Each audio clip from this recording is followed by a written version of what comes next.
So hopefully this will work for us here. Okay, so this week we're getting into carbs, and we did our kind of overview of the GI system last time. Got your quiz due this week, and well, obviously participation. As far as your participation goes, I'm going to put out I'll put an announcement today with what you're going to do. Essentially, what you'll be doing is you're going to be you're going to be essentially grocery shopping. So you'll be planning a meals for yourself for a week and determining cost and all that good stuff. So I'll send that out to you after today. And just make sure you get that in by Sunday. Doesn't have to be anything too in-depth, but it's just going to be essentially, give me 3 meals that you're going to eat during the course of the day. What are the component ingredients? How much they cost? That's pretty much the gist of it.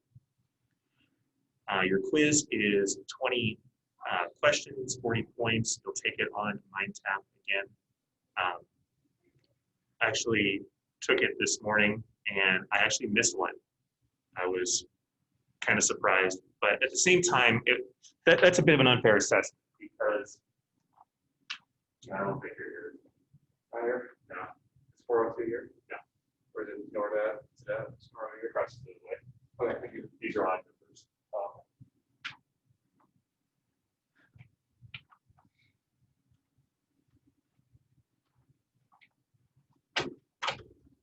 Because the answer to that is actually, there's 2 acceptable answers.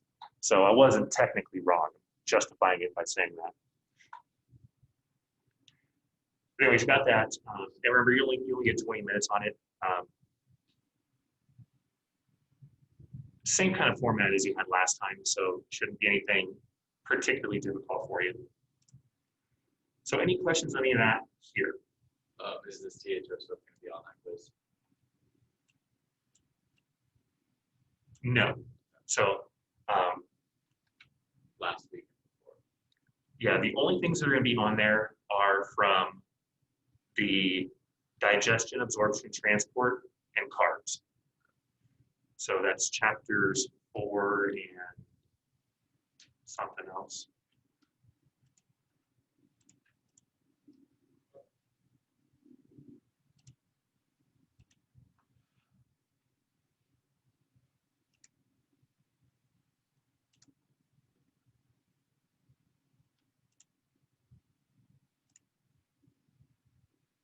Three, there we go. That's the topic for these 2. But I'm not going to say that. All right. So carbs, everyone's favorite food stuff. Never met a carb I didn't love. I'm sure you all haven't either. Remember, when we refer to carbs, you use the abbreviation CHO because that is how you tell their chemical composition. So when you take, like, for example, say glucose, maybe not.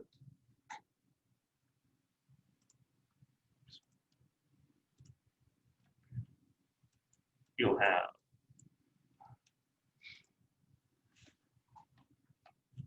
C6H12O6. God, that's terrible.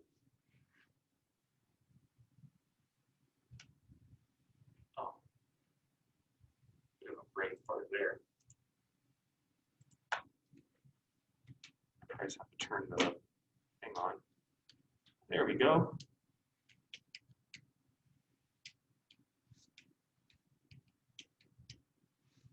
Oh, that's much better now.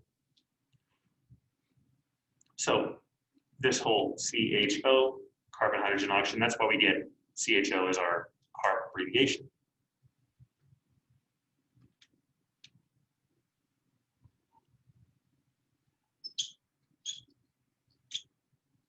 Sound good? Now, what's this bit here about good carbs versus bad carbs?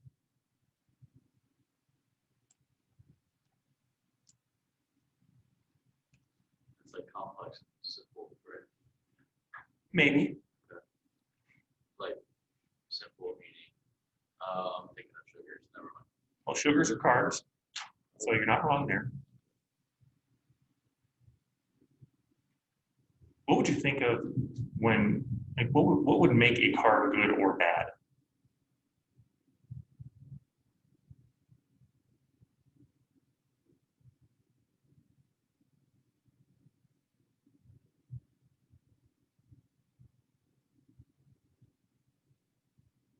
Or we talked about fats, and there's a very clear-cut line with fats being good or bad. It's saturated or unsaturated. Saturated, typically bad. Unsaturated, typically good. With carbs, it's a little bit more nuanced than just saying straight up this is good versus bad. In general, the simpler the sugar, the quicker it is to absorb and use the nutrients, including the calories. So simple sugars are going to tend to be more bad, but they're bad from the perspective that they're the ones that are usually going to be in overabundance. When you think of a simple sugar, what kind of characteristic does that have?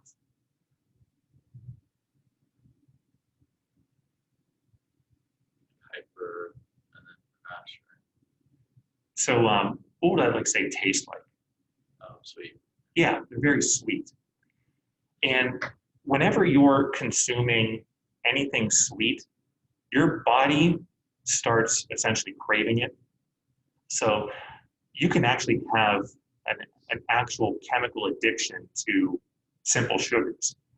Your body can actually start viewing sugars when they're consumed in abundance the same way it would view other drugs such as, like, say, caffeine, nicotine, even some of your, kind of harder drugs. The same kind of receptors are being activated when you consume simple sugars in large quantities.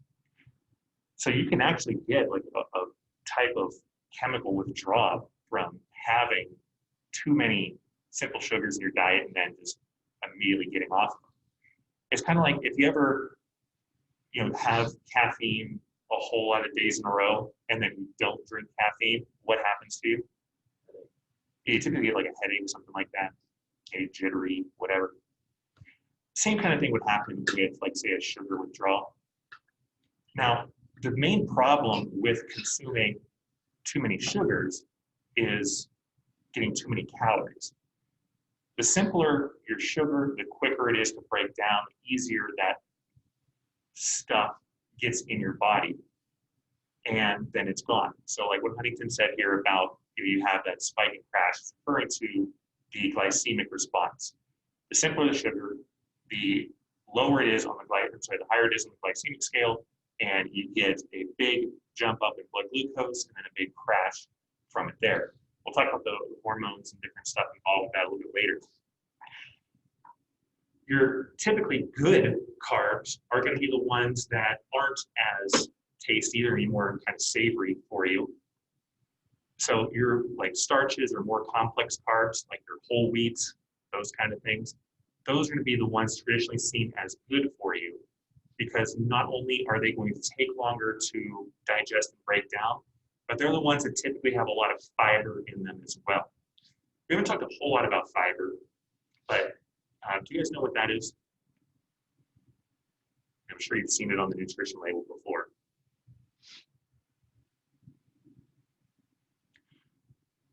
So if you look ever on a nutrition label, you'll typically see under carbs, it'll give you fiber, well, it'll give you total sugars, added sugars, and then it'll give you fiber. Fiber is a type of carbohydrate, but it's not something you're going to, say, digest and use for energy. You're typically going to use that as something to help with the digestive process. So fibers are going to help add bulk to your foods. So once you get food in the stomach, fiber is going to be in there to help make it bigger. So it's almost like a sponge kind of thing, where as it absorbs more stuff, it gets bigger or expands. That's going to make digestion slower in the stomach and then faster when you get out of the stomach. The overall goal of digestion is to be as slow as you can up to and including the stomach, and then you want to be like speed racer after. So you want to get, you know, everything as full as you can in your stomach, hold it all there, and then when it leaves the stomach, you want that out.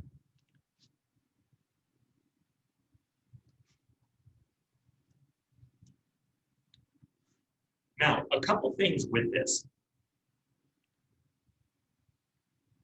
One of the major problems you have with, say, like a ketogenic diet is being able to feed the brain. Your brain is an organ that requires carbs. You have to have carbs for your brain to function. It can't function on, say, ketones alone. So when you're breaking down, say, triglycerides, which you'll do in a ketogenic diet, a triglyceride looks like this. So these are your fatty acid tails. This is your glycerol head. This makes up about 5% of the triglyceride, and this here is about 95%. So triglycerides are the fats you have in your bloodstream. That glycerol head is what your body relies on when you don't have carbs available to you. So that's how your brain gets fed when you don't have any kind of carb source around. What'll happen is you'll go and you'll cleave up, you'll cut this head off, and you'll take that and you're going to send that into glycolysis to then break down your glucose into ATP, pyruvate, NADH, and acetyl-CoA.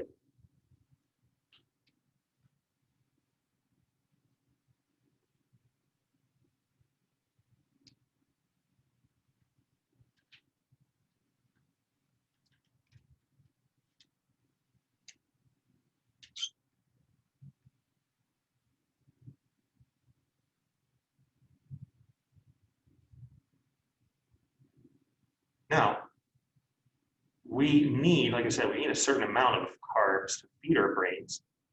Any idea how much?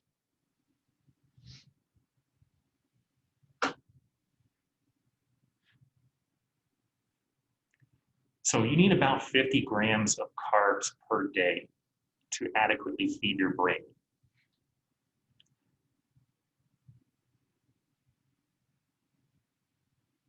And like I said, we'll talk more about like a ketogenic diet when we get into both fats and then different diet types.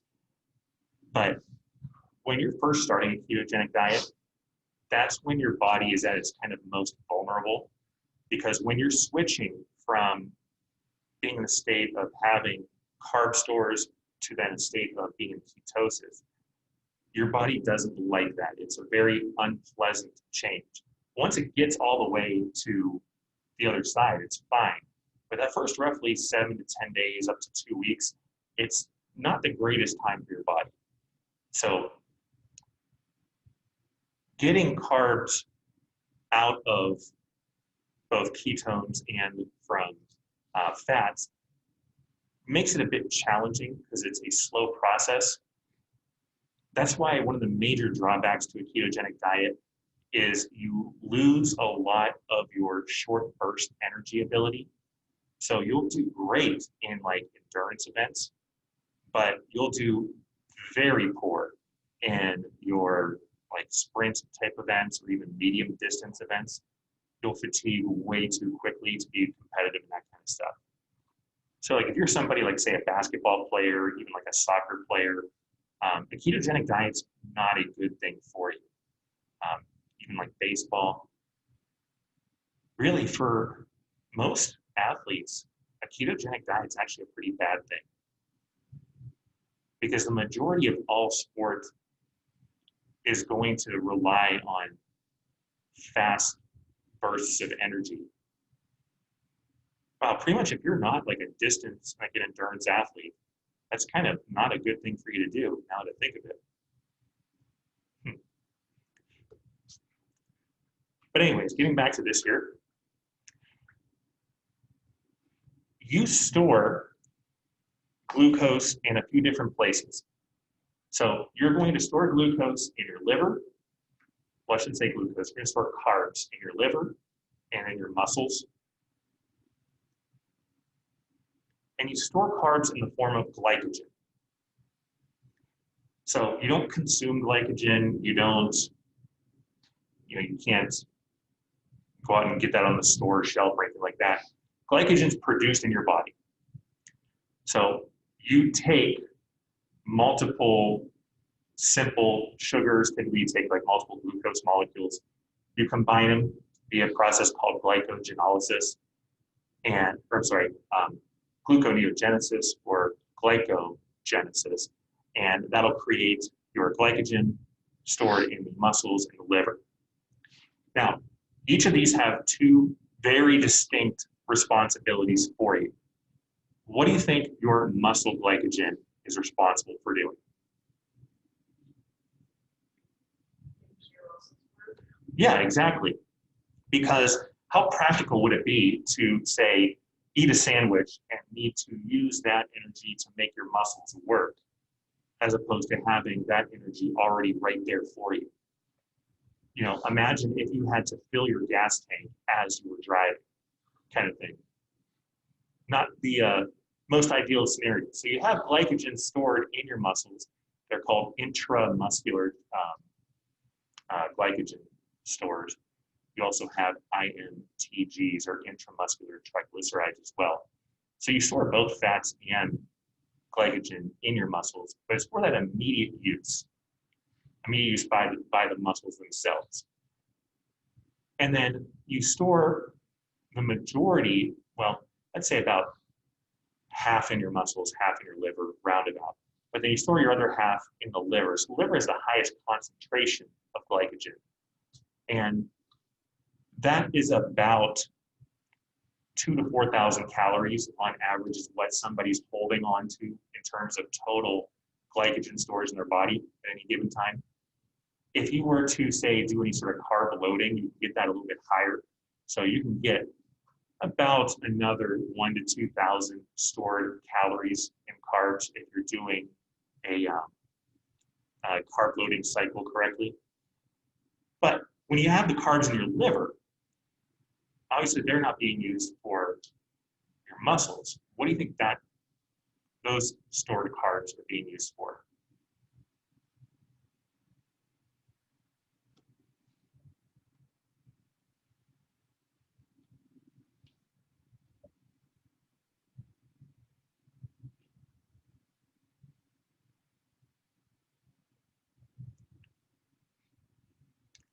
So those ones are being used for your blood glucose. Your liver glycogen stores are there just to act as a buffer for when those blood glucose levels drop too low.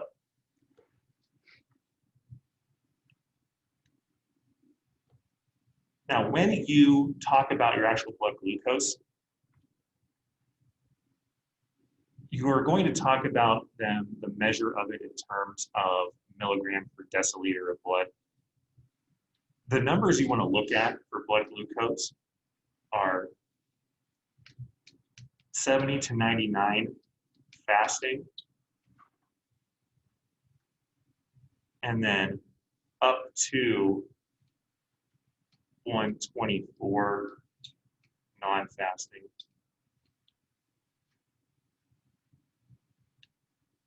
So if someone has in a fasting state, so a non-eating state of at least 8 hours, a blood glucose level that is above 99, they would be considered to be hyperglycemic.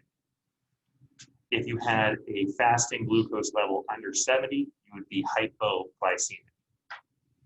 If you're hypoglycemic, it's pretty simple. You eat candy, and that raises your blood sugar. So easy enough. If you're hyperglycemic, that typically leads to becoming diabetic. Now, the way you diagnose diabetes is through your A1C or hemoglobin A1C level, which is essentially a 3-month kind of average on what your blood glucose levels are.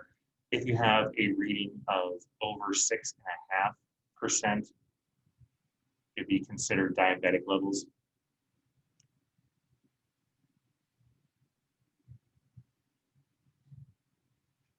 Yeah.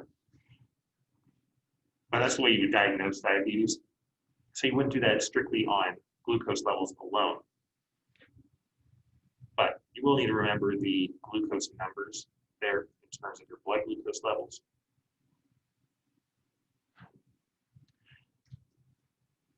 Now, when your body actually releases glycogen, it uses your intramuscular glycogen stores when your muscles start requiring it.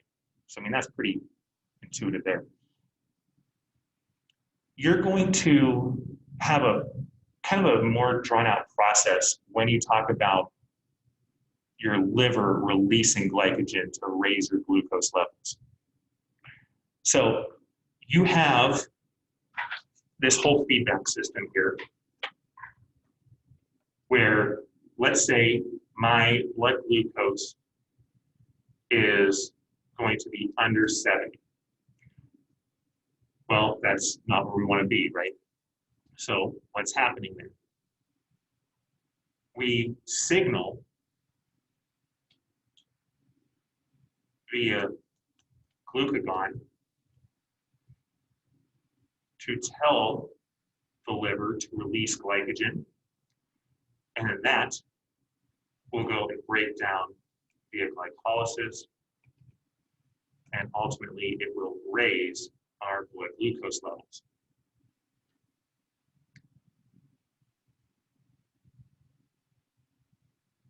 If we have our blood glucose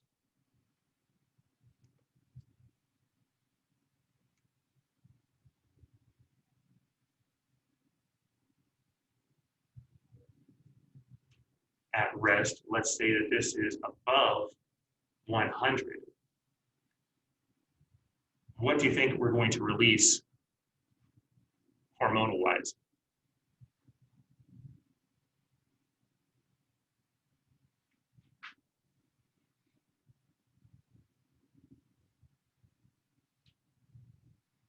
So what's the major? Yeah, there you go. You're going to release insulin now. Insulin is then going to go and tell your body, it's first off going to shut down any of this, and it's going to break down the blood glucose you have until this number gets lower. The problem with diabetes is that this feedback system doesn't work. If you have type 2 diabetes or insulin resistance, it means that your insulin peg doesn't fit in the cell hole it's supposed to go. It's like you got a square peg trying to fit it through a circle. It's not going to work. You can produce all the insulin in the world, but you can't use it. If you have type 1 diabetes, it means you're insulin dependent. It just means you don't produce insulin. So you need it to take like insulin injections. Typically, you'll be on an insulin pump, that kind of thing. So in terms of our glucose monitoring, the two hormones you need to remember are glucagon and insulin. Glucagon is released when you have low blood sugars. It signals to the liver to release stored glycogen to raise your blood glucose levels. If your blood glucose levels are too high, or say typically like you are eating food, your blood glucose levels would go up after you eat, your body releases insulin to go and lower those blood glucose levels back to normal, or where they should be.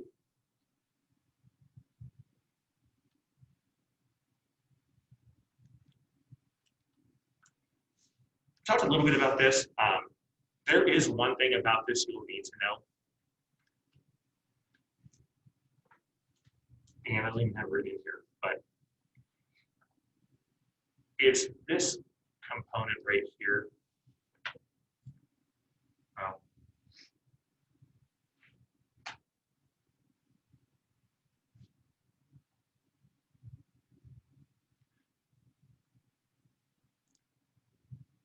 So you're going to need to know about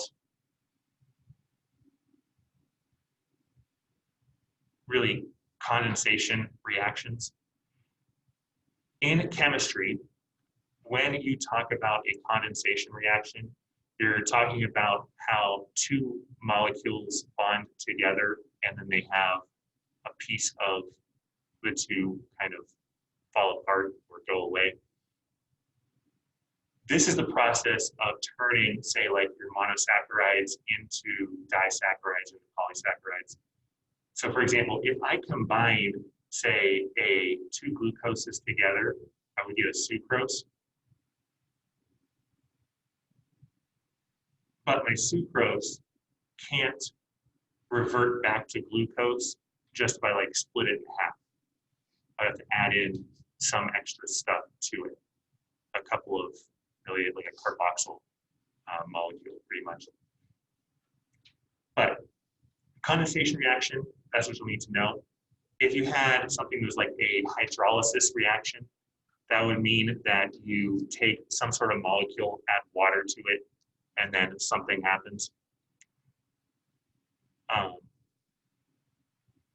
So yeah, condensation reaction, that's kind of the one you should remember there.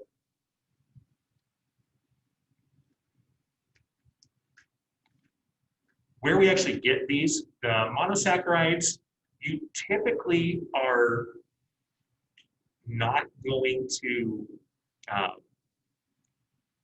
be consuming many monosaccharides by themselves. Glucose itself isn't sweet enough to be a good viable addition, like sugar addition to foods. However, glucose is part of all of your disaccharides. So whenever you make a disaccharides, your sucrose, your fructose, or your sucrose, your lactose and maltose, there we go. Those are all going to have a glucose half to it. Glucose is our simplest of sugars. So they're the ones that are going to be used ultimately to turn into ATP and other different things during our metabolic breakdowns. Your fructose here is usually not going to be used in its natural form. When you are using fructose, you usually use it in the form of corn syrup, or you may see high fructose corn syrup. And that is going to be kind of the sweetest sugar you have. It's also what's known as an obesogen. So when you have corn syrup, it'll have the same caloric count as, say, glucose, but your body will turn it into fats at a roughly 20% faster rate. So if you had two people consume the exact same diet, but one consumed cane sugar and one consumed corn syrup, the one consuming corn syrup, given all things else equal, will be roughly 20% fatter than the other person. Galactose, you only really find in beets. So that's about the only thing you'll find there.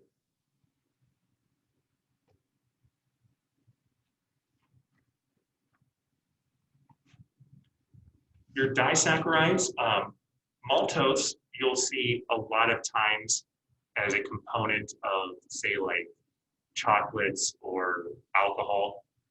If something is malted, it's containing maltose or a version thereof. So if you consume your Mickey's malt liquor, you're taking your maltose and breaking that down into ethanol.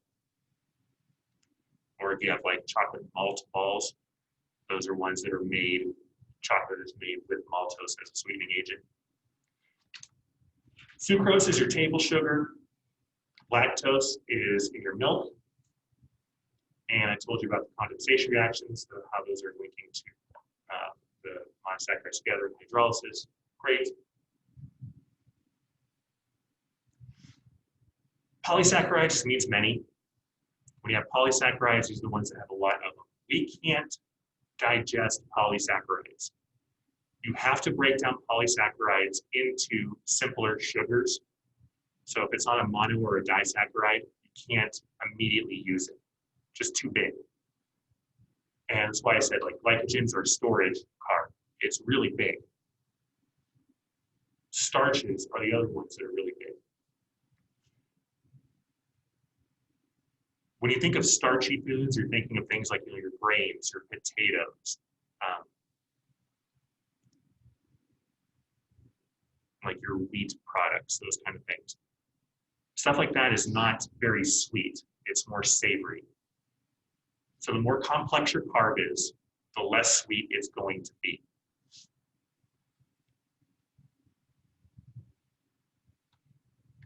Oh, how many glucose molecules are in glycogen? There's around about 100.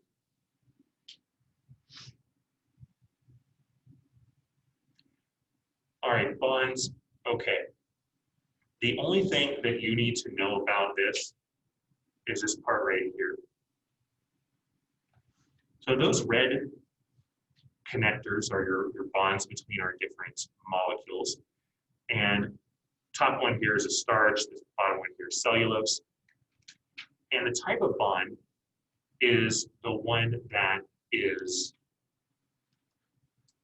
the type of bond you have is going to determine its usability. In regular starches, you have a glycosidic bond. So if you just add water to them, they break down. Great, right?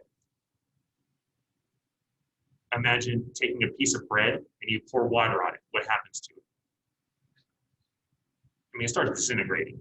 It'll expand a bit, but then once you reach past that saturation level, it starts disintegrating, breaking down. Because what's happening are these glycosidic bonds here break down in the presence of water. Real easy. What happens if you take a piece of wood and put water on it?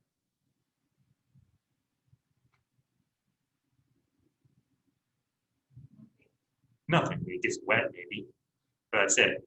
Nothing happens. I mean, I guess over years and years and years of exposure, it'll erode and whatnot. But you have this beta glycosidic bond for cellulose. And really, it's just the changing position of where the actual bond is on the actual molecules themselves. Because both our regular starches and cellulose are going to be a base chemical composition of really just a 4 hexagonal ring structure. And you don't really need to know all that. But just from where the bonds are actually positioned will tell you how they're used. So like I said, you don't need to know the chemistry actual aspect of it. But that's kind of the reason why we can't use cellulose and things like termites or cows can. It's also why if you consume cellulose, your body typically rejects it because it can't break it down. So unlike with like say corn, where it just has an enzyme that'll protect the kernel from being broken down chemically in our digestive system if we don't say puncture the skin with our teeth. If you consume cellulose in any form, your body just straight up rejects it because it can't digest it. So you see the difference there between one having a protective barrier and the other one essentially being like a poison kind of thing. Now, granted, if you eat grass, it's not going to be poisonous, but it will give you an upset stomach or make you throw up. So probably shouldn't be consuming too much grass. You know, you see your dogs do it every now and then. They throw up to kind of clean out their system. And that's the whole reason why. The major animals you think of consuming that are like your like herding animals, like your goats, your cows, your sheep. The type of animals that are going to eat grass, those are the ones that can consume it. But they don't actually just consume it themselves. Like they don't consume it and just straight up digest it. What will typically happen is they'll consume it, partially digest it, throw it back up in their mouth, chew on that again, which is referred to as cud, and then further breaks down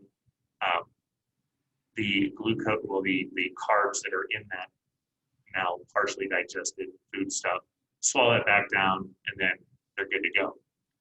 So it's quite a process for that to happen. Termites don't need to do that. Termites, if you ever had a nice rotted up piece of wood, you'll know that those guys will just straight up chew through it and just consume it like nothing's wrong.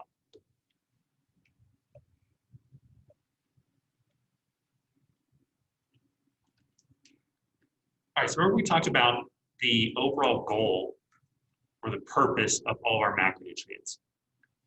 Carbs, your purpose is energy. Carbs are your #1 energy source.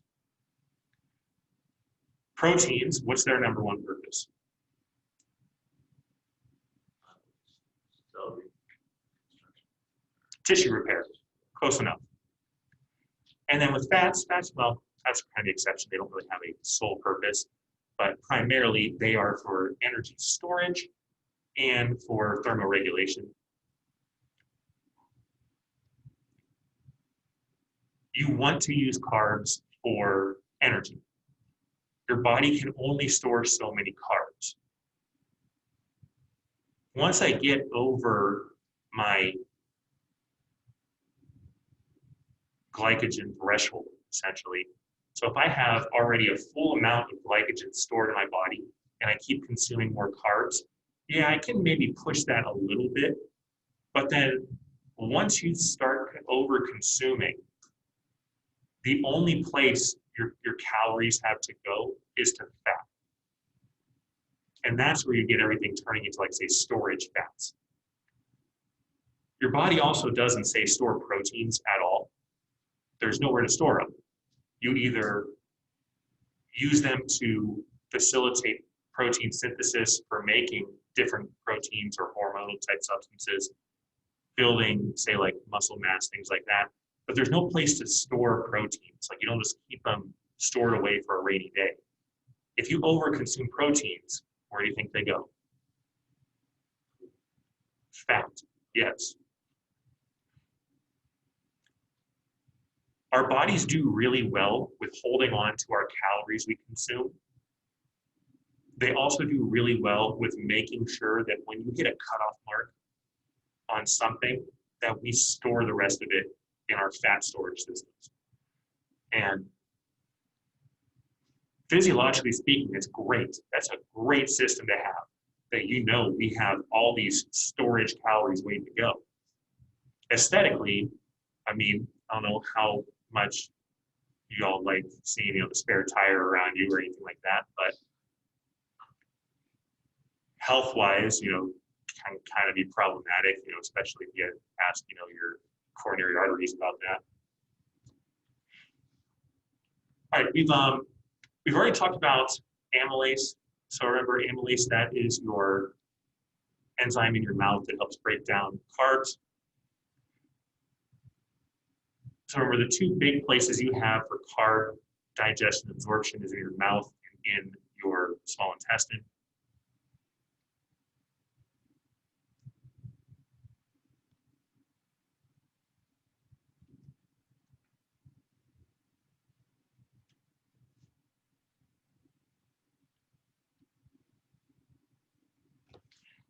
We've talked about the active transport already, so talk about that kind of a bit.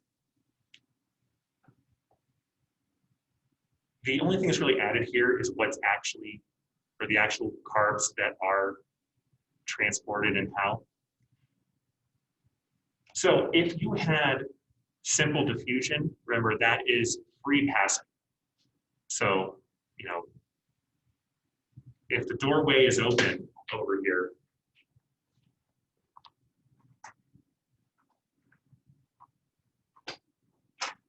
anyone can walk in and out, right? There's nothing preventing anyone coming in and out. Door's closed. Now what do I gotta do? I gotta open the door first. So that is your facilitated diffusion. When I have facilitated diffusion, there's one barrier I need to get through. When I have active transport, my door's locked.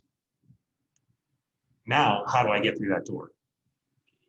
I need a key to open it. Then I need to open the door. Then I need to go through. Okay?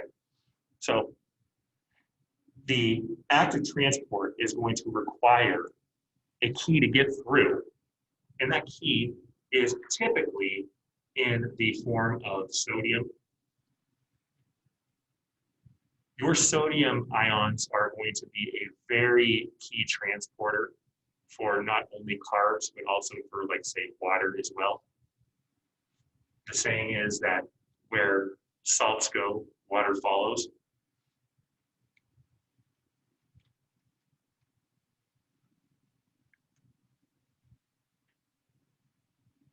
And what you need, and I know this is showing amino acids here, which I know this is kind of the only picture I could find that gave me a good representation of the active transport. But you need to have monosaccharides or amino acids or triglycerides for fats to be able to use this active transport.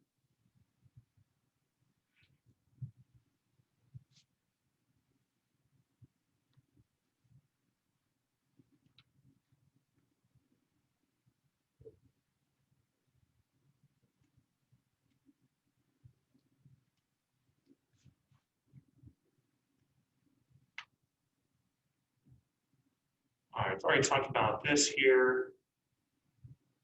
Lactose intolerance, okay. When you have an intolerance to something, it just means that it makes you irritable, broadly speaking. If you have lactose intolerance and you consume lactose, so typically you consume regular cow's milk, it'll make your stomach upset. And you can get similar kinds of symptoms if you get, like, if you have like IBS or something like that. But it's not like, say, poisonous to you. You know, it's not like I consume it and I have to worry about going into like anaphylaxis or something. If I had a allergy to something, now that is a kind of bad thing. What exactly happens to you when you have an allergy and an allergen is present?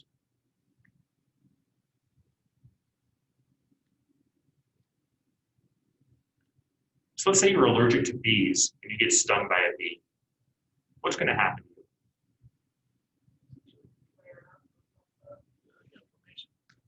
Yeah, you're going to get a bigger adverse reaction, depending on the severity of the allergy, than what you would if you didn't. I don't have an allergy to bees. I've been stung at least a dozen times during my life. And yeah, it hurts, but you get a little, almost like mosquito bite looking thing, and then goes away a couple hours, whatever. My wife got stung by a bee the first time ever 2 weeks ago. And kind of surprised she made it 33 years without doing that ever. It's kind of funny. But she got stung right here. And now it looks like she's got this nice big like tattoo going on right here.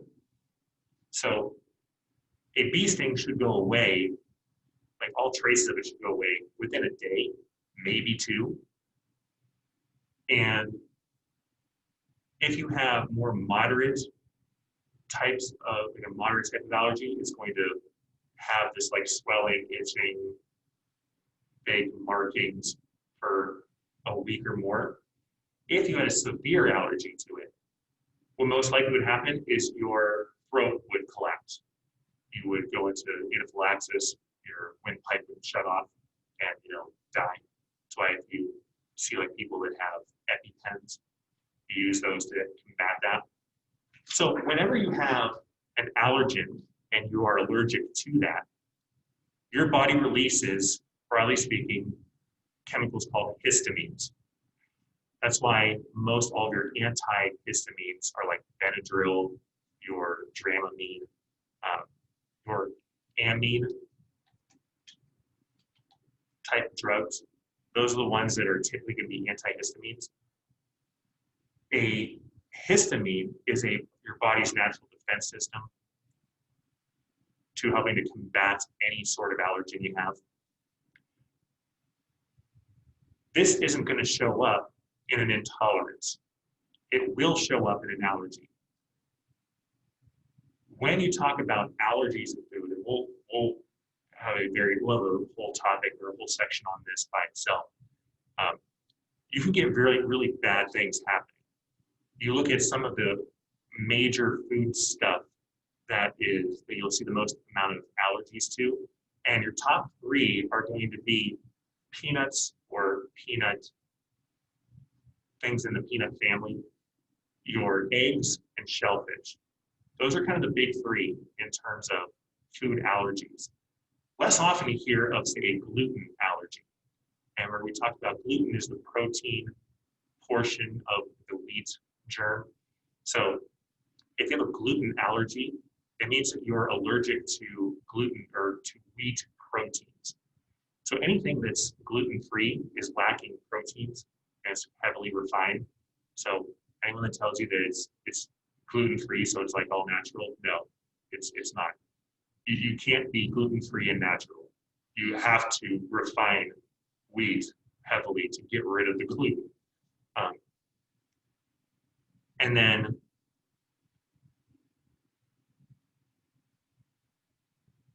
so whenever your body releases those histamines, it's to try to essentially get rid of the allergen that's present. It's the same kind of thing that happens in a lot of what the talk is of why many people will like say decline and die rapidly after COVID exposure, because you get what's called a cytokine storm. And we'll talk about cytokines in, I believe, topic 7, but they're essentially part of your body's natural killer cells. And when you get a cytokine storm, it means that your body's immune system goes into overdrive and like kills everything kind of thing. Essentially, it kills you.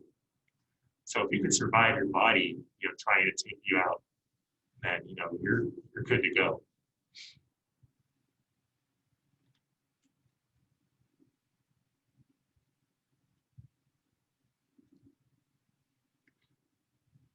One thing also to notice here are these.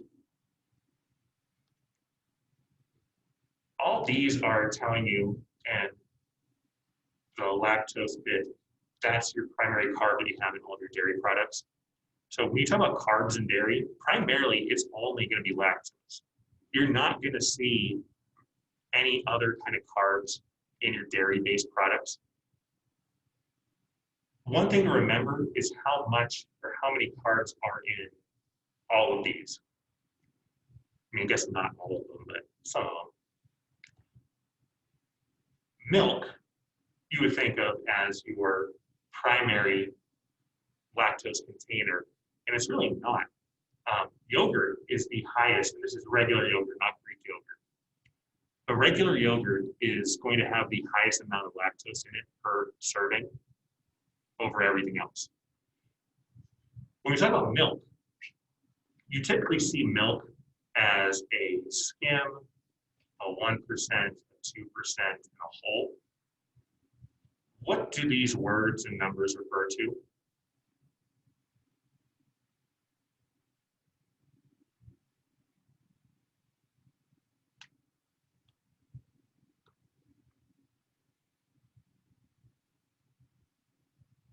So like if you saw the 1% milk at the grocery store, what does that mean to you?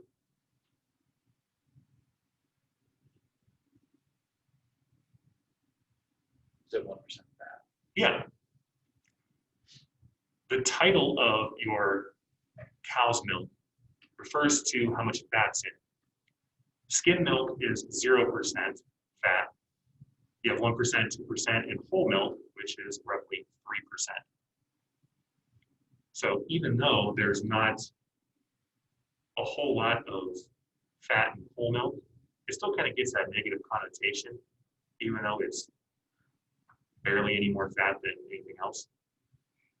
So you'll see on average, like say skim milk will have round about like 70 calories per cup.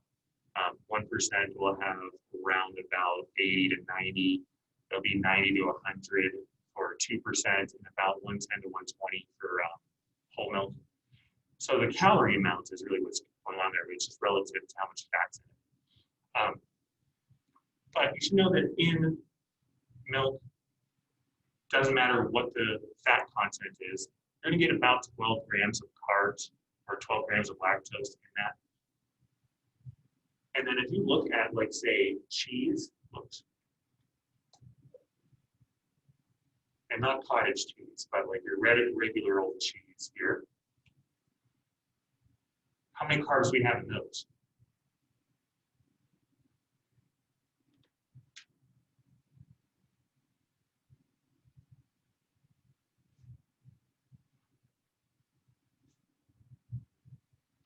I mean, there's like nothing in there, right? A 1 ounce thing of cheese would be like the string cheese, like one of those. That'd be roughly an ounce of cheese. So there's like no carbs in it. Cheese has virtually all fat and protein, very, very little carbs. Because you think about it, when you make cheese from the byproducts of milk. All the carbs or all the lactose stays with the liquid milk. And yes, a very small amount goes with the cheese, but it's kind of like our half a gram per serving rule. It's pretty much none for all intents and purposes. So you're getting virtually no carbs when you are consuming cheese. You're getting most all of your carbs from dairy products when you consume the liquid milk.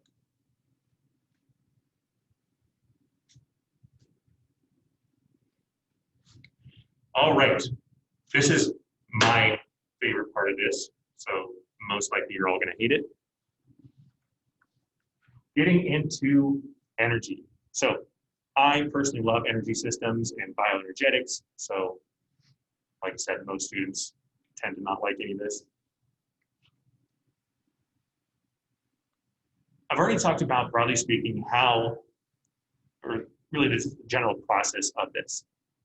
When you have any sort of energy production from glucose, you do it via glycolysis. When you have any sort of energy buildup, you do it from glucogenesis or gluconeogenesis. Remember these suffixes here.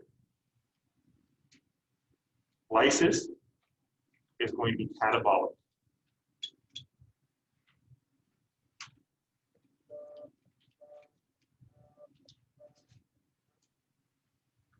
You're going to break down and you are going to get ATP. Genesis is anabolic. You're going to build up and you are going to lose or cost you ATP.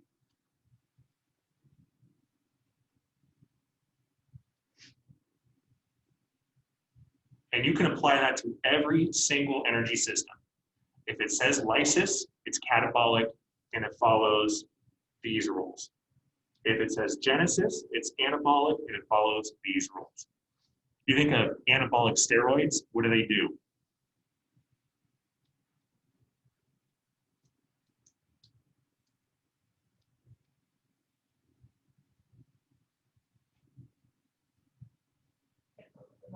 Yeah, they make muscle bigger. Anabolic builds it up. Then you think of, like, say, corticosteroids, like your prednisone or others like that. Your cortisone or hydrocortisone. Those are all catabolic steroids. They're going to break things down. You get a cortisone injection into, say, a joint to help reduce inflammation in that joint. You take, say, or use, like, say, hydrocortisone cream on something to, say, reduce, like, skin irritation, itching, that kind of thing. Helps reduce swelling there. Anything that's anabolic costs you energy. Anything that's catabolic gives you energy.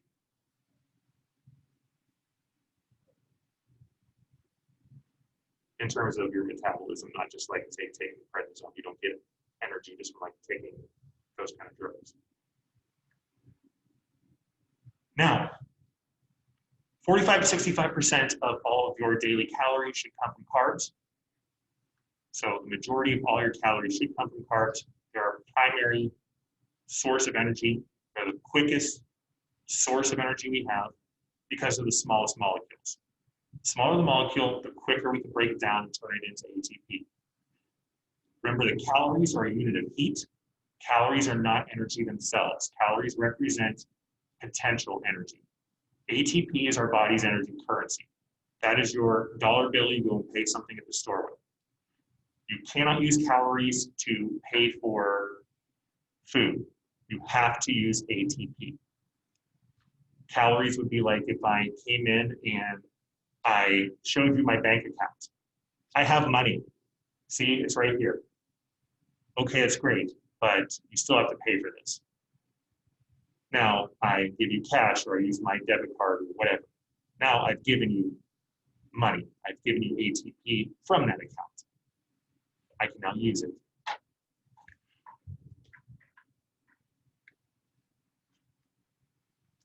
There's a lot of stuff going on right here, like an awful lot of stuff.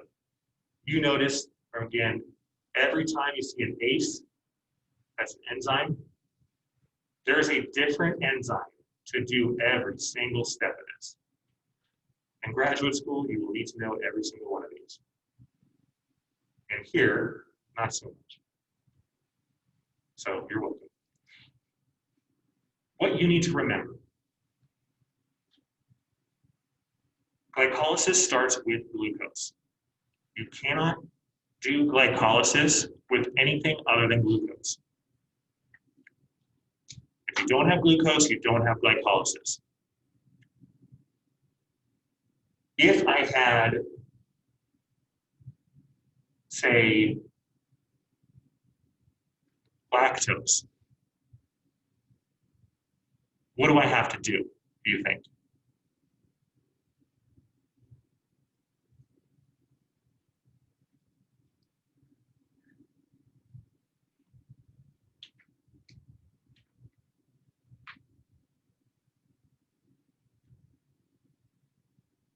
So say I had lactose or sucrose even.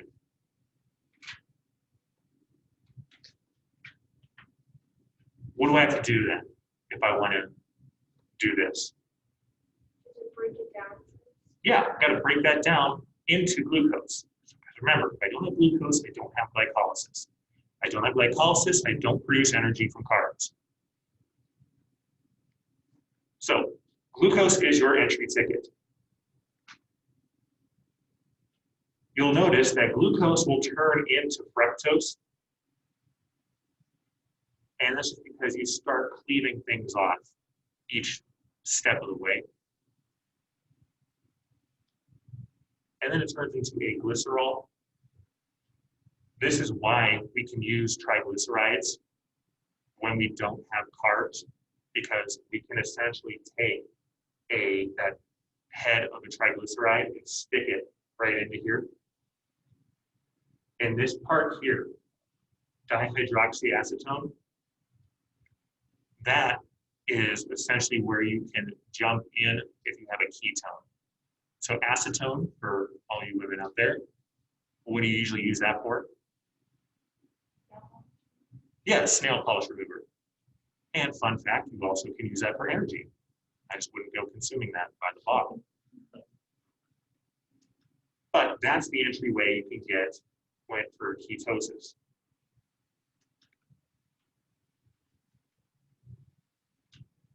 Moral of the story is glucose breaks down into pyruvate plus 2 ATP plus 2 NADH. Whoops, sorry. Actually, not NADH. 2.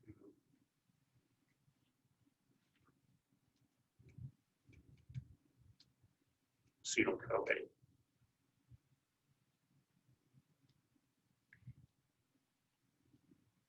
Pyruvate will instantaneously turn into lactate. And lactate in this sense is lactic acid. Don't confuse that with lactose. If anyone tells you or tries to tell you that lactic acid is what makes you sore or fatigues you during a workout, you need to laugh proudly at them and say, okay, boomer. If our body didn't produce lactic acid, it would become overrun with pyruvate, and then yes, we would fatigue very quickly.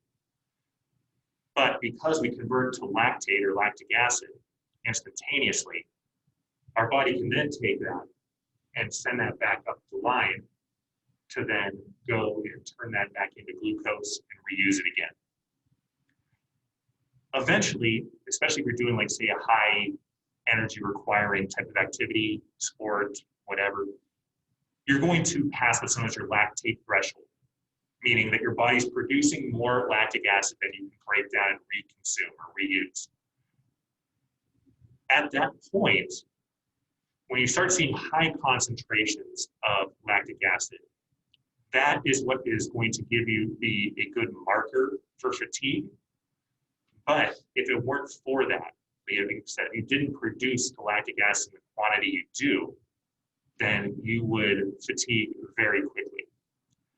Now, someone like a Michael Phelps has been studied extensively, and he produces around about 25% less lactic acid than the other average person, like comparable to him. What's happening there is that his body is doing so much better with reabsorbing that lactate that it's allowing him to train harder because he's going to have a longer time to fatigue at a given intensity level.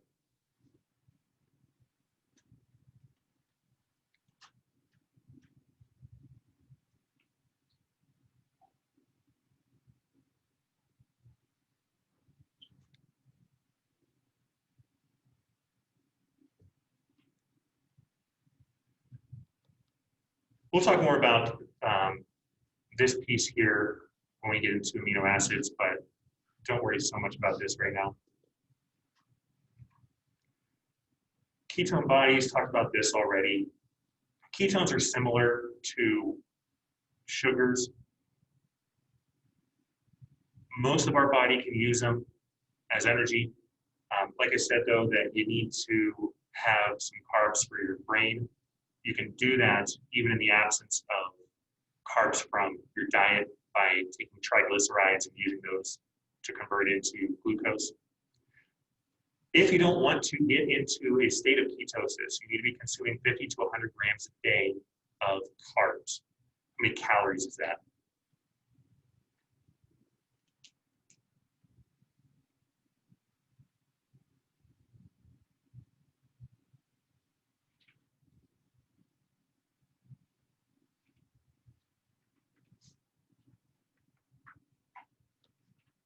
So how many calories in a gram of carbs?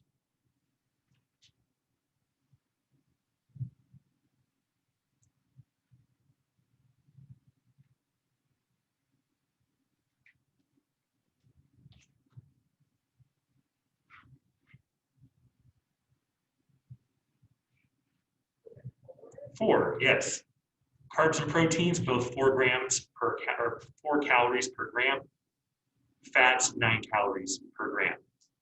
So if I have 4 calories per gram of carbs and I need to consume 50 to 100 grams of carbs a day to prevent ketosis, how many calories per day am I consuming?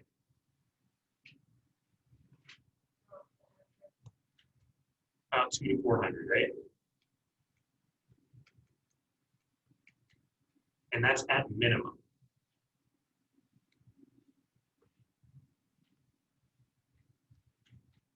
We'll see this term a few other times here, called protein sparing. If something is protein sparing, this is the name implies, it means that you are sparing proteins from being used as energy. Carbs are protein sparing macronutrients. If you consume carbs, you don't use or you use minimal amounts of protein for ATP. This is also why that first couple weeks of a ketogenic diet is terrible, because you don't have the protein-sparing macronutrients that you need. So a lot of what you're consuming for energy during those first 2 weeks, roughly, of a ketogenic diet are proteins.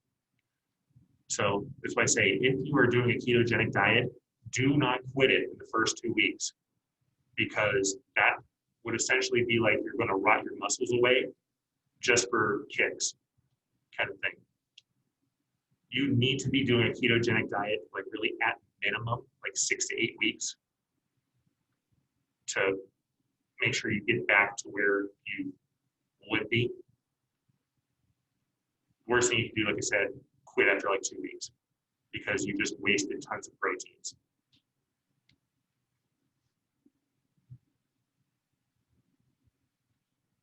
Now, ketones are acidic. We have buffers in our body that are going to neutralize or regulate the pH levels of it. So it's very difficult to go into ketoacidosis on your own. Pretty much if you do, or if you're going into ketoacidosis, two things are happening. You're having an uncontrolled production of lactic acid that your body's not able to remove. And then you're also on top of that producing ketones or ketone bodies. So there's a lot of stuff going wrong with it. If you ever look at any of the mitochondrial diseases, like anything really in the mitochondrial disease family is going to potentially cause lactic acidosis or ketoacidosis. Those are all not fun things to be happening.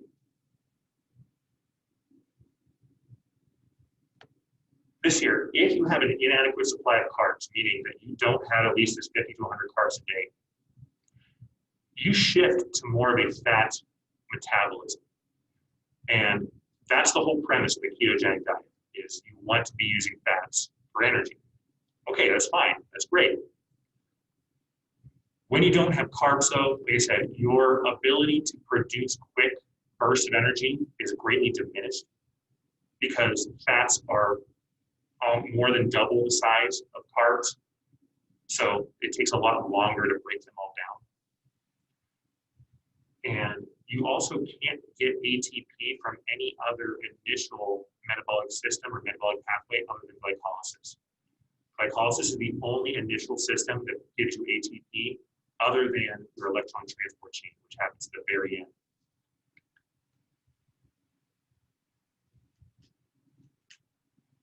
All right, blood glucose homeostasis, pretty straightforward here. You want to keep that pretty neutral. So, glycogen from the liver, food from your intestines are going to both help regulate your blood glucose. If you have your blood glucose too high, you're going to get insulin. If you have your blood glucose too low, glucagon. If you have too low, like if you have very low blood glucose, how do you think you're feeling?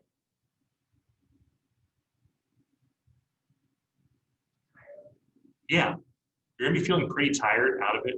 If it gets really, really low, like say sub 40, then you risk going into a diabetic coma, and that's not good. So this is also why you'll see epinephrine released along with that, because epinephrine is going to give that jolt to your system and help speed up really whole circulation so that you get more of your glycogen released and then transported into your cells to increase your blood glucose levels.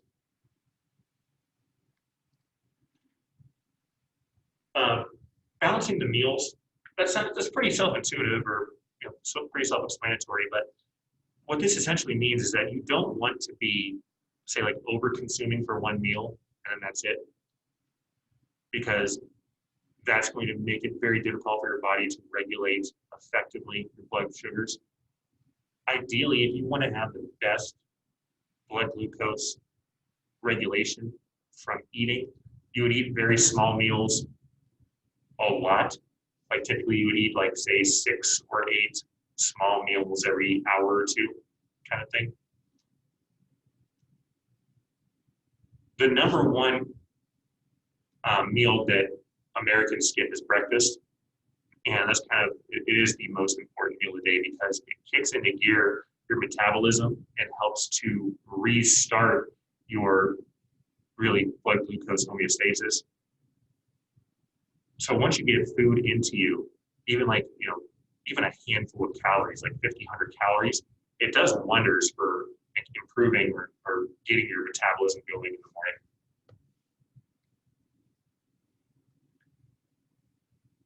Diabetes, I know we talked about this before. Sorry, I was wrong with 7, my bad. So your A1C is 7, not 6.5. I apologize. But we talked about diabetes before. Diabetes, the main thing is that you have too high of blood glucose levels. And what's happening essentially is that it's rotting your teeth, except that's happening inside your blood vessels. So that's the big problem with it. Sugars themselves are perfectly fine. It's just when you have a whole lot of sugars exposed to your really your internal organs and your blood vessels, it'll erode them. Same way that too many sugars will rot your teeth, they will rot your blood vessels. All your nice complications from diabetes.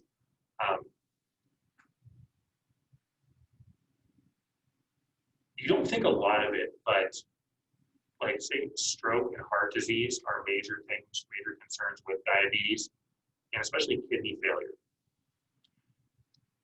Your kidneys are going to be the primary place where you are going to filter out proteins.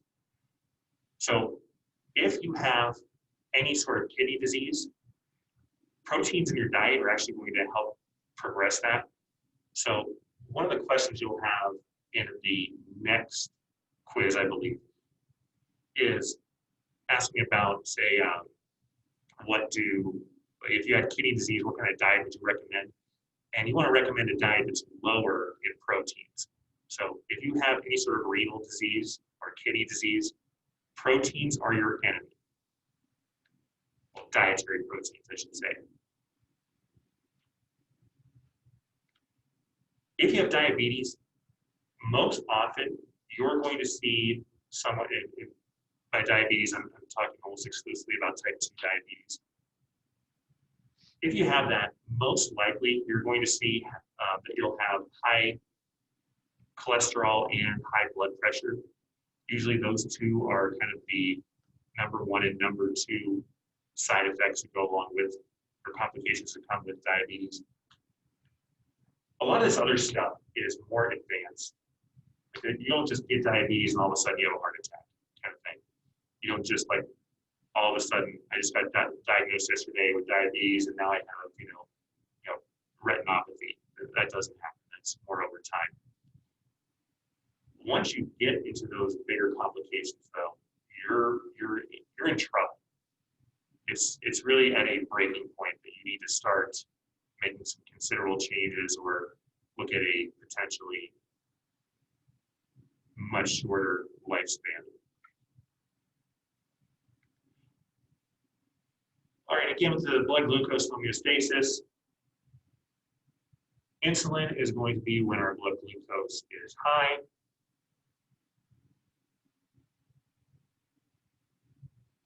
Glucagon is when blood glucose is low.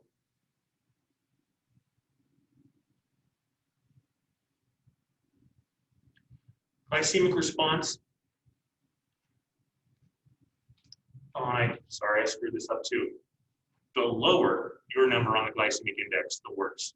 The higher the number, the better. So the higher up you see something on your glycemic index, that is going to mean that it is a more complex carb, typically speaking. The higher your glycemic index food is, the less effect it has on your blood glucose levels. The lower the number, the greater the effect.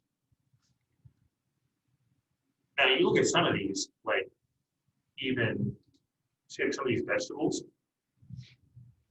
and I don't know why they have onions at 75 and onions at 10. I haven't figured that one out yet. I guess maybe the different kinds of onions, I don't know.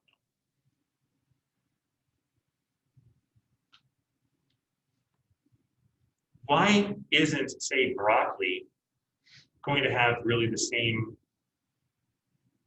kind of effect as, like, say, you know, Pop Rocks will on your blood glucose?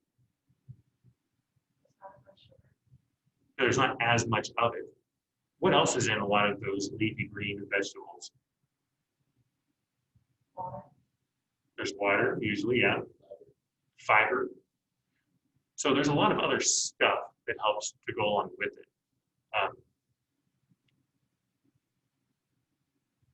Really, if you were to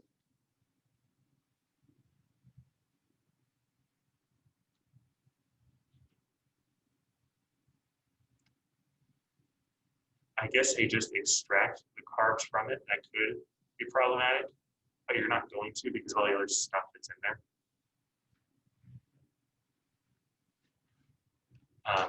But really, the only thing we really need to know about that was partially from last week's quiz, which was the exchange list. So I already talked about this with sugars and obesogens.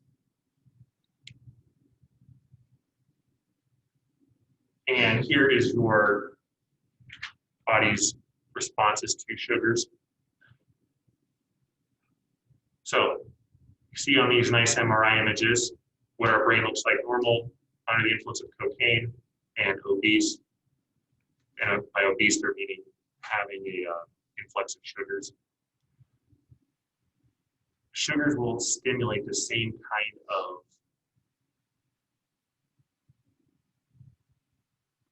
happiness or dopamine receptors that, like, even cocaine will.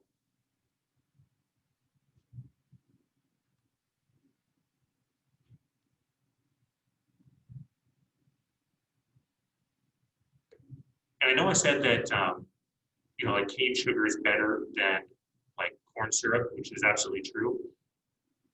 What you should primarily be looking out for is this here. When you see those added sugars, now granted, this is diet pop, so there's no calories in it. But you'll notice under the carbs, it'll say total sugars and then added sugars. The added sugars are going to be, as you would think, just the sugar, extra sugars that are put in there on top of what's already in that product. So like if you ever see, especially with like a lot of dried fruits, you'll see it, that they have added sugars in them. Because dried fruits aren't all that sweet. So you add sugars in them to make them sweeter. Those added sugars aren't the best things for you, even if it is added cane sugar. You don't want to have the excessive consumption of the sugars, not only for, you know, this whole, you know, body response or the dopamine response to it, but also from the calorie perspective as well. Because with added sugars, you're not getting a whole lot of benefit out of it. Those would be really good if you took them as like a pre-race snack kind of thing, like, or even a during a race, you know, supplement kind of thing. That would be really good for it, because those added sugars will give you immediate energy. Perfect. For everyday living, not the greatest thing for you.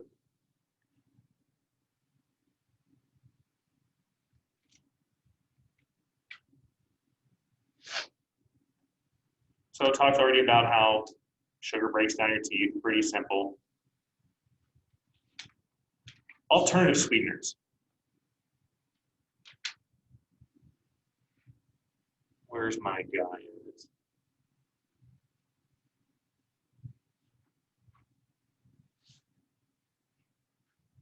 Oh, here we are. My favorite friend right there, aspartame. Any sort of alternative sweetener is typically going to be a lower calorie option than sugar. They also are going to be much, much more sweeter than sugar. For example, you take aspartame, which is your primary sweetener in most diet pop.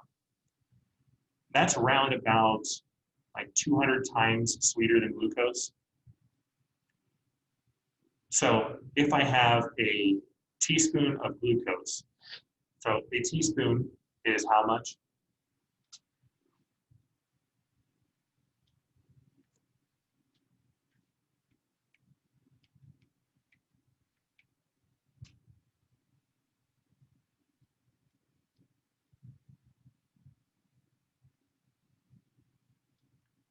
See, all of you are spending a lot of time baking.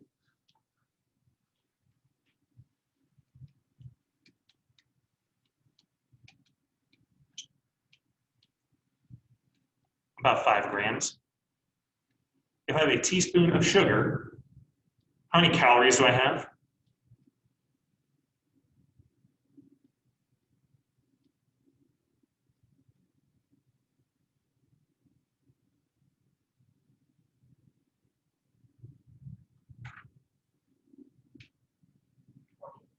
About there, yeah.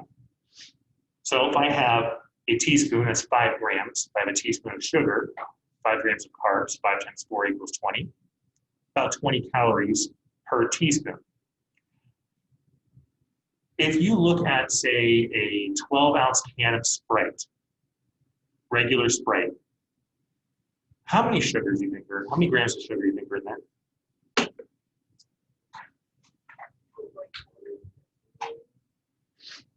What? Like 450. At least it's 450. It's like, No. what? What are you drinking?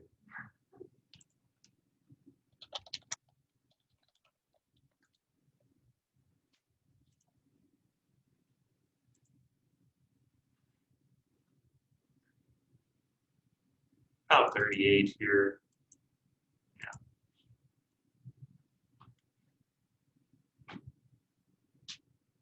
$39, whatever. 39 grams of sugars.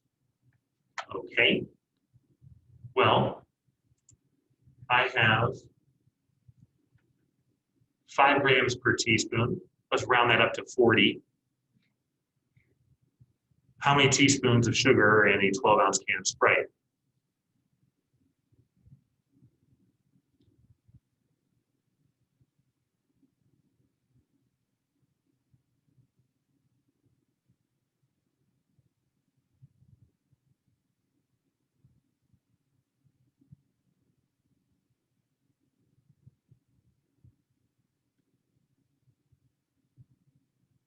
All right, at 7 a.m., I would not expect you to know how to do math, but at 8:30 now. So if I had 40 grams,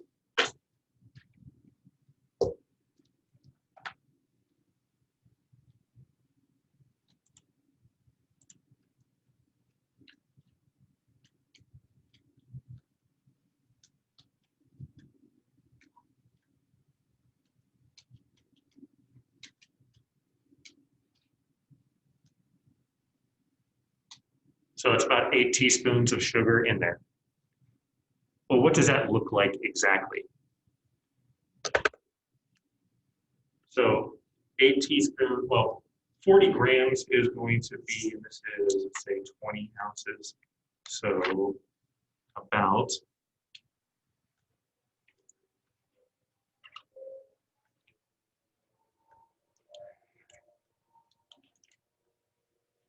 right there. That would be pure sugar. So granted, this is a 20-ounce drink with no calories, but you get the idea. That's how much sugar roughly would be in a 20-ounce full-calorie drink. And that number will change, based on different drinks, whatever. But when you look at the other artificial flavors or alternative sweeteners, some of them are artificial, some of them are not.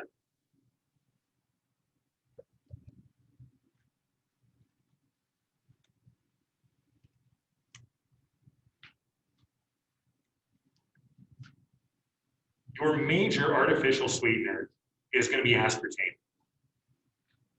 So I said aspartame is the major, like #1 artificial sweetener. When you talk about like the sugar substitutes, you'll see, sometimes you'll see saccharin.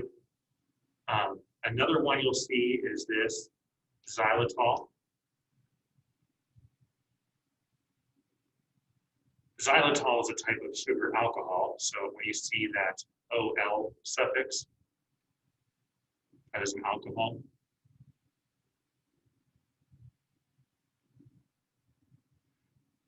So the majority of these are, well, really all of these, are going to be what are classified here as non-nutritive sweeteners. This means that they provide something that's sweet without giving you calories. Now, technically, if I were to put this much aspartame in a drink, it would have calories. But because aspartame is about 200 times sweeter than glucose, I only sprinkle in a couple granules of it, and it makes up for that sweetness level. I mean, if you ever had a full calorie drink versus the diet version, you can definitely tell the difference in taste. It's a different kind of taste. But because there's so little of that sweetener in there, there's no meaningful calories to it. Stevia is kind of the new kid on the block. And stevia is a natural product from the stevia tree. And this will actually act the same really as a sweetener, but with really no calories to it. So it'll act the same as, like, say, your more like your glucose or fructose without having the calories. The only downside to it is it gets a little expensive. So, you know, if you bought this box of, like if you bought a 4-pound thing of sugar versus a 4-pound thing of stevia, you're talking about like $2.50 for the sugar and like 10 to 15 bucks for the stevia. So, I mean, the price of health, right? You'll see this term a lot with food products and with drugs, generally recognized as safe. It means that in all studies we've seen so far, there aren't any noticeable adverse effects to it. However, generally recognized as safe doesn't necessarily give you long-term results. So stevia hasn't been studied for long-term effects. So who knows, you know, it could maybe cause cancer 20 years down the road, but all signs point to it being okay. I personally just don't like the taste of it. I like that. I like the artificial taste.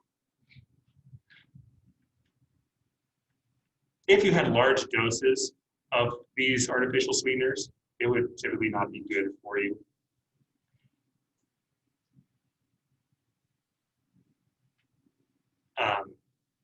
Sugar alcohols, I wanted to kind of touch on. I know I talked about this a little bit before. Sugar alcohols are going to be in the carb class. These ones are going to have calories attached to them. So sugar alcohols typically have between 2 and 5 calories per gram. And the reason that you have the range there is because different sugar alcohols have different chemical properties, and many different ones are used in the flavoring process or the sweetening process. Typically, sugar alcohols are going to be viewed just like carbs for the most part in your body. They're not viewed the same way you would ethanol or regular alcohol, like drinking alcohol, where you have to metabolize it in the liver. You can actually extract calories from sugar alcohols to use immediately. It's not as sweet as sugar, but you're going to get less calories with them. A lot of your like Atkins diet foods, you'll see contain sugar alcohols. So it'll say that it contains, like, say, 0 sugars on it, but then you look at the label or the actual, the nutritional you'll see it says this many sugar alcohols. Xylitol is one of those sugar alcohols. This is actually something that's recommended by dentists because it can actually help strengthen your enamel. So who'd have thunk? But xylitol isn't all that sweet. You do see this in a lot of gums. It's like chewing gum, you'll see a lot of xylitol in now. And it actually helps with reinforcing your enamel. One of the questions you'll see on your quiz is about fibers, and I'm going to get into that right now. With fibers here, these are going to, again, be something that adds bulk to your meal, so it makes you feel more satiated, fuller, longer. And it's also going to help speed through your intestines, help speed food through your intestines. Remember, once food enters your mouth and you chew it, it's still food. As soon as you swallow, you're no longer swallowing food. It's considered then a bolus. Once the bolus makes its way into the stomach, it mixes up with those gastric juices, turns into chyme. Chyme is that semi-liquid mass that then gets sent into the duodenum or the small intestine, where it mixes with bile and other types of fun stuff, turns into more of a solid type product. Once it gets to the large intestine and the fluids are removed, then you have food. With your fibers here, the main thing with your fibers is that, like I said, it's going to help with getting that food going faster through your GI system, which is what you really want. Too many fibers can cause you to become constipated, so you don't want too many fibers, unless you're like drinking an awful lot of water, but even that. A lot of this here, you'll see that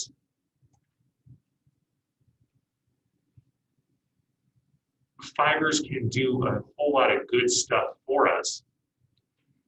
And a lot of it has to do with essentially feeding our good bacteria. It helps to reduce like the absorption of certain like potentially harmful chemicals. But really, fiber in and of itself is, in its most basic terms, just remember that it makes food stay in the stomach longer, it makes food stay in the intestines shorter.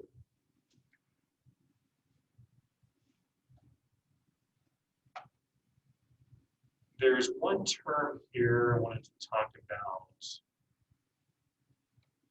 fibers.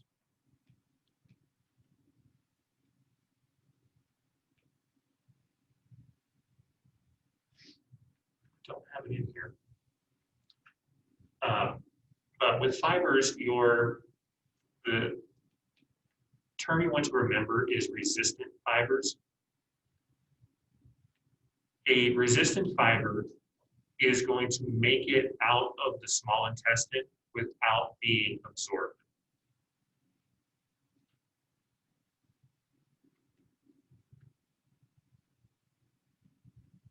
You may also see the term soluble and insoluble. If you have a soluble fiber, it'll mix with water. If it's insoluble, it doesn't mix with water.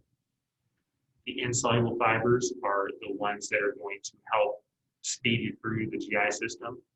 The soluble fibers are the ones that are going to slow things down in the stomach.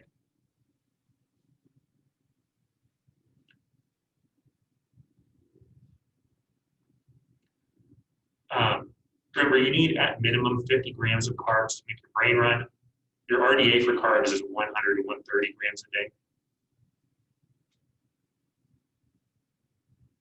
Fiber, 28 grams a day.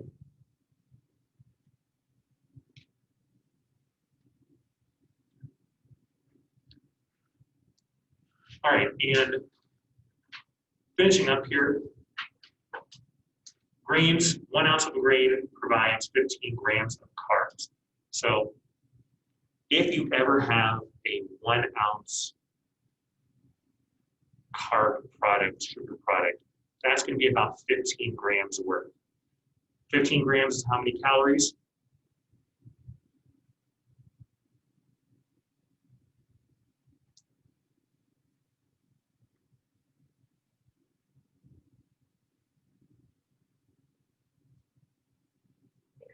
There we go. Let's take our fingers out. 15, 30, 45, 60.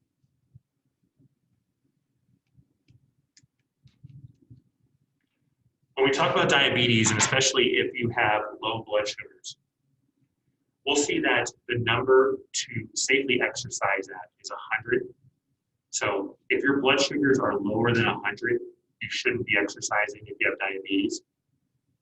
And there's this thing called the rule of 15, meaning you should take 15 grams of carbs every 15 minutes until your blood glucose gets over 100. And this presents one of the challenges you see with, like, say, weight loss with diabetes. Because if I'm consuming 15 grams of sugars to get my blood glucose levels to a place where I'm appropriate to exercise, what am I already doing to myself?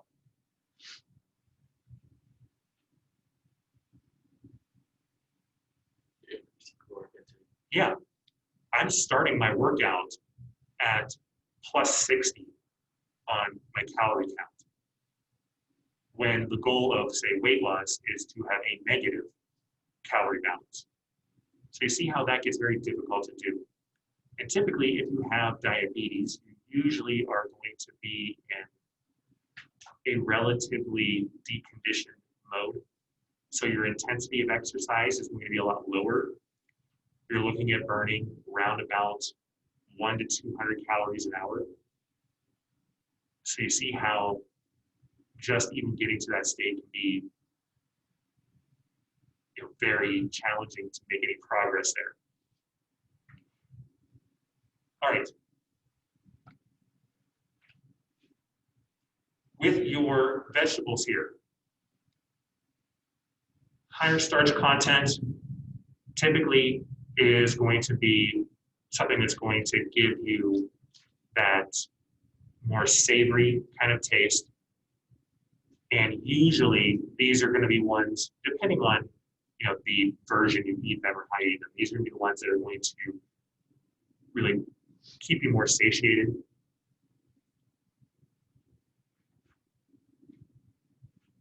Now, fruits are going to primarily be sugars and some fiber in them. There's some proteins in them a little bit, but for the most part, it's going to be just really sugars and fiber. Now, there's also a lot of good, like, say, micronutrients in those. But when you look at a fruit, it's going to have just really straight up just simple sugars as its primary fuel source. However, fruits typically have an overall low caloric density. Roughly 1 cup of fruits is going to be about 60-ish calories. So you can get a lot of food stuff from fruits for low calories. The thing you're going to be lacking with fruits is you're going to be lacking primarily proteins. That's going to be the biggest thing you're going to lack in there. Depending on what kind of fruits you eat, you can get unsaturated fats. The only times you can get a saturated fat from a fruit is if you eat coconuts. Coconuts are the only plant that has saturated fats. Otherwise, saturated fats only exist in the animal kingdom. Milk and milk products, what's my primary carb for that?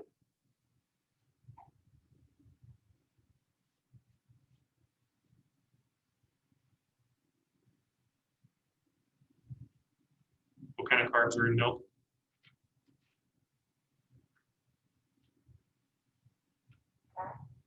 Huh? What kind of carbs? There you go. lactose primarily going to be there. And I won't go too big into this, but obesity and carb links is just overconsumption. So